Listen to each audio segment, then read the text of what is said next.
We've got Dan, is it Warbuton, like the bread? Aye. He's so not like bread. He calls himself a transformational coach, another transformational coach. He's earned his name. He's gone from being a wreck, he says, nearly homeless, completely broke, lonely, all those horrible things, and look at him now. He's got a story to tell you, I bet. It's Dan Warbuton.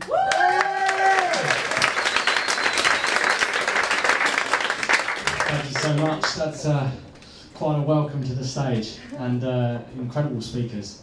It's very much moved me, everything you've been speaking about, what you went through. And yes, my journey has been quite a journey. Where do I start? So, I call myself a transformational coach, and I specialise in enabling committed entrepreneurs and leaders to live the dream. Now, what is it that's had me become so fascinated about living the dream? The truth is that my life was such a flipping nightmare. Everything was so difficult that I began asking questions. Before I get into that, let me take you from the start. When I was 4 years old, I thought I was a hypochondriac, and I thought I was going to die of heart attacks. And I remember my father saying, "Sunshine, your heart's not here, it's here." And then when I was 7 and 8 at school, I didn't feel like I fitted in anywhere. So I discovered lying to fit in, and it was very good. I could tell lies that would have people gasp and go, "Wow." The problem was I couldn't uphold the lies that long, right? And after a while, people saw through me. And when I was 10, 11 and 12, I felt more disconnected than ever. I didn't fit in anywhere at all. And I was bullied badly and beaten up. And then, when I got to 15, things got much better. I discovered marijuana. And I was stoned straight for 5 years of my life. Great days, apparently. And when I got to 20, I then discovered LSD. Mind opener. The problem was, I opened my mind to such an extent that I ended up in a nightmare that I couldn't wake up out of. And I had a full psychotic breakdown. And that was the toughest time of my life. And again, when I was 22, same again. When I was 24, I began to see myself becoming unbalanced, so I began to manage myself and self-medicate. By the time I was 26, I began balancing out a bit. And by now I'd had failed relationships, failed businesses, didn't fit anywhere. I was near homeless, hanging on to paying rent by my fingernails in a little flat in Brighton. And none of my friends were around at the time. And I began asking questions. Why do some people seem to drive a flash car and have a nice big house? And other people are in a 9-to-5 job staring out the window wishing they weren't in that job? Why do some people seem to struggle and fight just to get a bit of peace of mind and some quality in life? And other people seem to somehow, effortlessly, have these things in place. Such questions began my journey into myself. I had to answer these questions if I wasn't going to keep going around the same circle again and again. I worked with mentors. I worked with top psychologists. I worked with coaches. I read book after book. And about 7 years ago, I had what you could call an epiphany, a real breakthrough. Now, what happened to me wasn't all that. I was 3 years old, and I was in a double push pram with my brother next to me. And it was a beautiful sunny day. I'm 3, he's 1. My mum's come out the shop, and I've raised my hand so she could give me what she bought. She ignored me and gave it to my brother. I couldn't believe it. This thing, my brother, had taken all the love and attention away from my life. I was so angry, so angry. So I leant over and bit his ear to get my revenge. And he screamed out, crying and crying and crying. And my father saw this, and he runs over to me, and he says, "No, you mustn't do that. He's your brother. You must love your brother."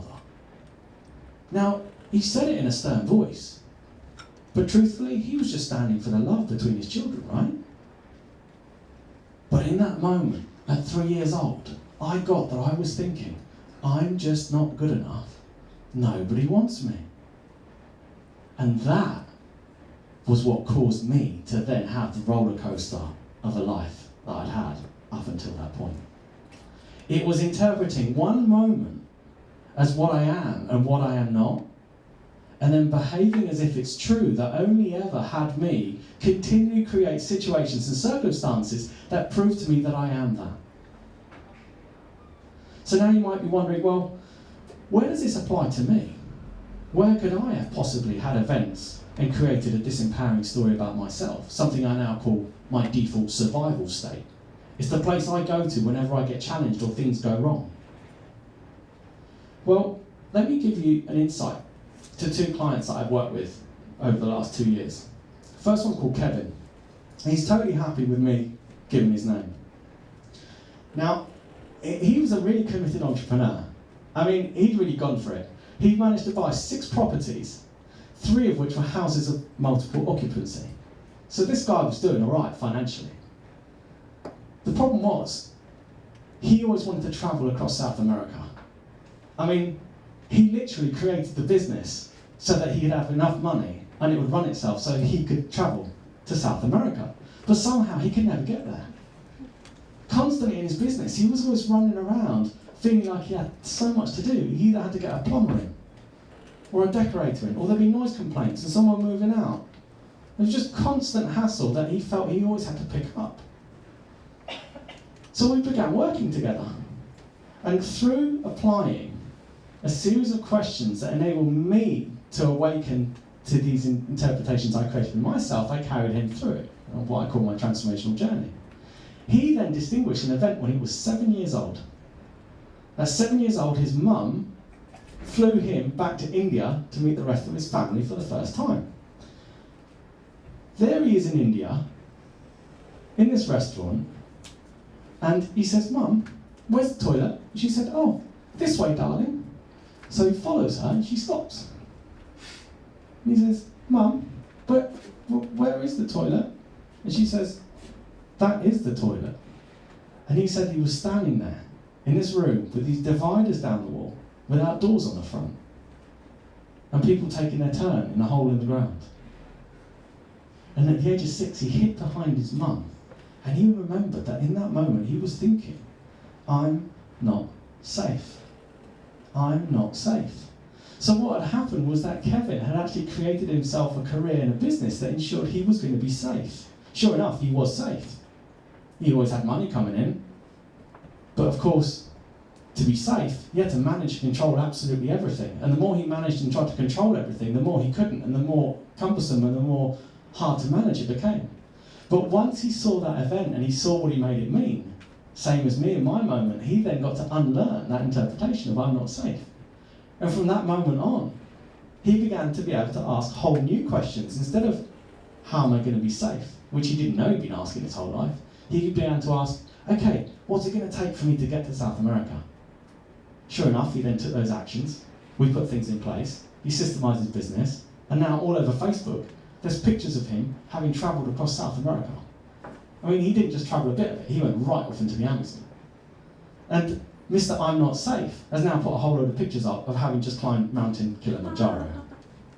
So a complete, huge transformation and change.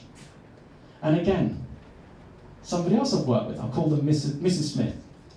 Now, she was a very, very highly qualified nutritionist. She'd worked all her life and studied all her life as a nutritionist, very highly qualified. And she worked for people that ran in marathons. And she would either be completely busy running up to marathons, helping people manage their diet, or would be in a complete bust down with not enough work. So we began carrying out my work and coaching her, same kind of questions, same techniques. And she also distinguished an event when she was 7 years old.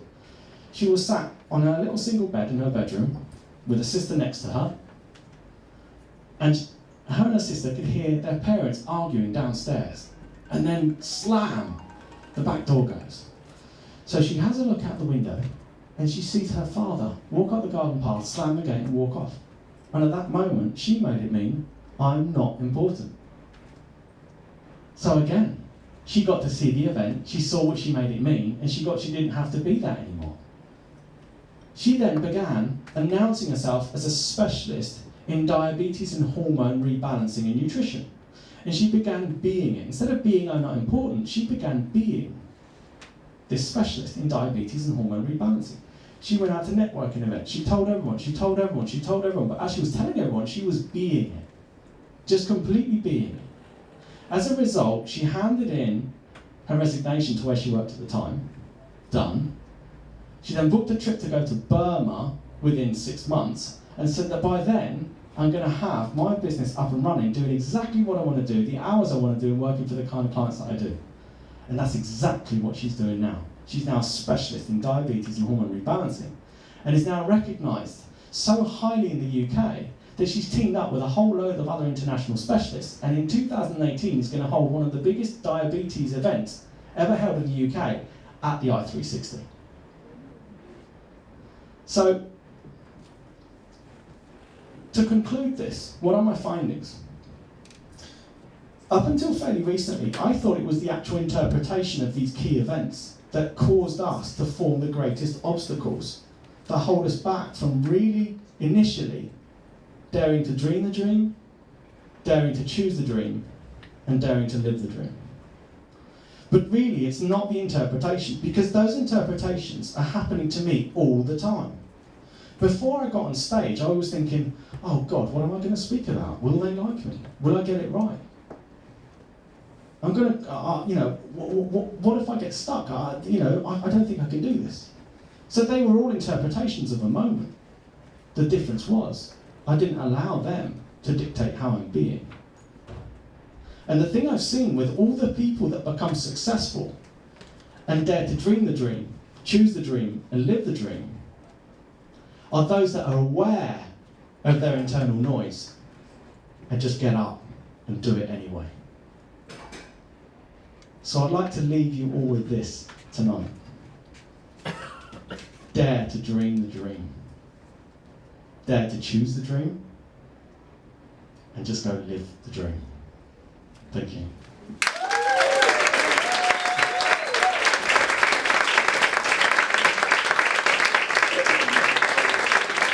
Thank you. Yeah, let's have a photo first.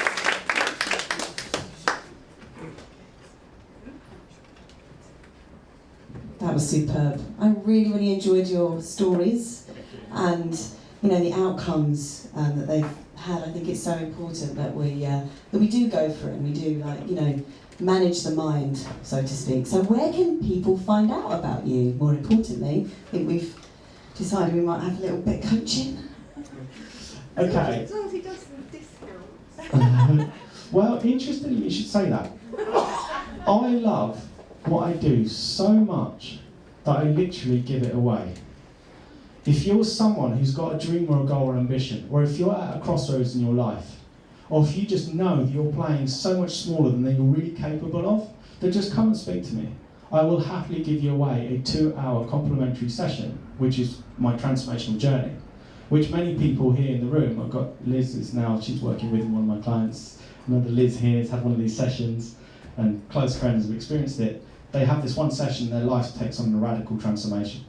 So if that sounds interesting to you, or you know anyone else, you can go to www.danwarbuton.com, that's danwarbuton.com, or just come and speak to me here. I'm here for a while. Thank you so much. That sounds worth it. Yeah.